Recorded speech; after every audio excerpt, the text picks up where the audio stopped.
भारतीय न्याय संहिता 2023 जो 1 जुलाई 2024 से प्रभावी है, इसमें धारा 113 शामिल है जो आतंकवादी कृत्यों से संबंधित है। यह धारा बताती है कि आतंकवादी कृत्य क्या होता है और ऐसे कृत्यों को करने या सहायता करने के लिए कठोर दंड क्या है। यहाँ हम धारा 113 के प्रावधानों को सरल भाषा में समझते हैं, जिसमें विस्तृत उदाहरणों के साथ हर बिंदु को शामिल किया गया है। भारतीय न्याय संहिता 2023 की धारा 113 आतंकवाद से निपटने के लिए एक व्यापक कानूनी ढांचा प्रदान करती है। यह आतंकवादी कृत्यों को विस्तार से परिभाषित करता है, ऐसे कृत्यों में शामिल लोगों के लिए कठोर दंड निर्धारित करता है और भागीदारी और सुविधा के विभिन्न रूपों को शामिल करता है। इन प्रावधानों को समझने से आतंकवादी गतिविधियों की गंभीरता और उनके कानूनी परिणामों को पहचानने में मदद मिलती है।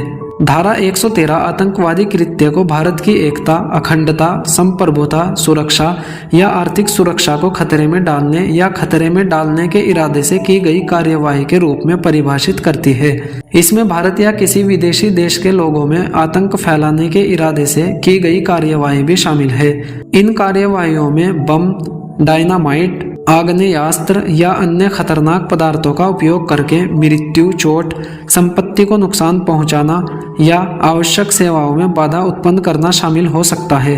आतंकवादी कृत्य में बम, आग्नेयास्त्र, जहरीली गैसों या अन्य खतरनाक पदार्थों का उपयोग शामिल हो सकता है।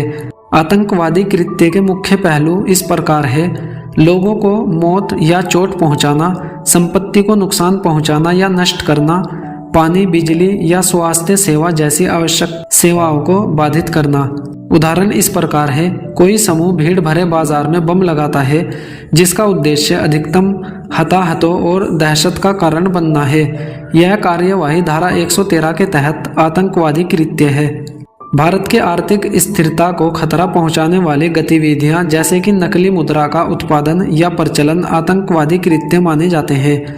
उदाहरण इस प्रकार है: अर्थव्यवस्था को अस्थिर करने के लिए नकली मुद्रा का उत्पादन करने वाला कोई नेटवर्क आतंकवादी कृत्य कर रहा होगा।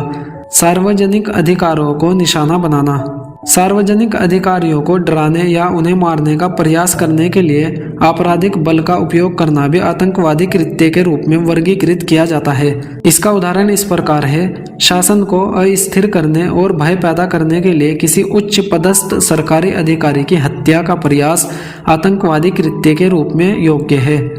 अपहरण और धमकी, सरकार या किसी संगठन को किसी खास तरीके से काम करने के लिए मजबूर करने के लिए किसी व्यक्ति का अपहरण या अपहरण करना आतंकवादी कृत्य माना जाता है। इसका उदाहरण इस प्रकार है: कोई समूह किसी विदेशी राजनयिक का अपहरण करता है और अपने संगठन के कैद सदस्यों की रिहाई की मांग करता है। यह धारा 113 के तहत आतंकवादी कृत्य है। आतंकवादी कृत्य करने के लिए दंड, यदि कृत्य के परिणाम स्वरूप मृत्यु होती है तो दंड मृत्यु या आजीवन कारावास है, साथ ही जुर्माना भी है। अन्य मामलों में दंड न्यूनतम 5 वर्ष से लेकर आजीवन कारावास तक है, साथ ही जुर्माना भी होगा।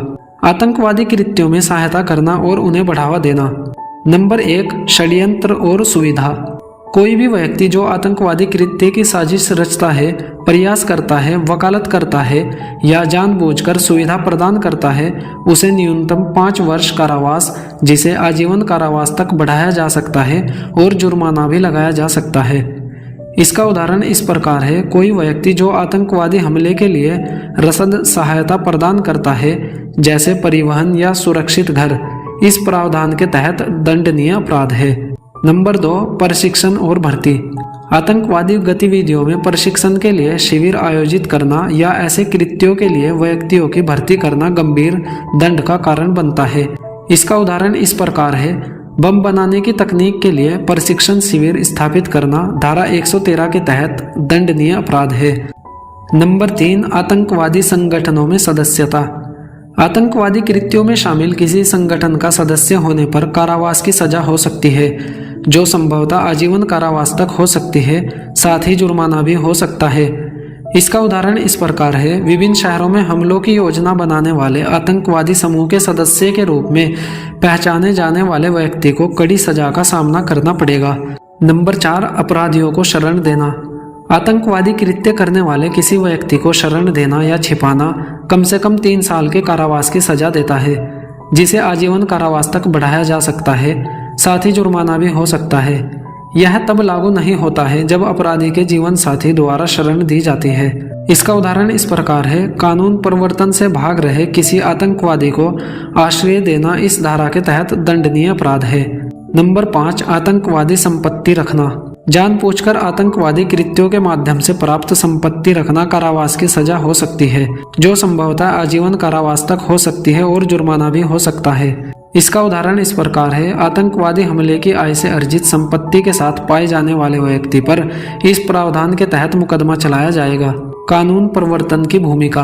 कम से कम पुलिस अधीक्षक के पद का एक अधिकारी यह तय करता है कि इस धारा या गैर कानूनी गतिविधि रोकथाम अधिनियम 1967 के तहत मामला दर्ज किया जाए या नहीं।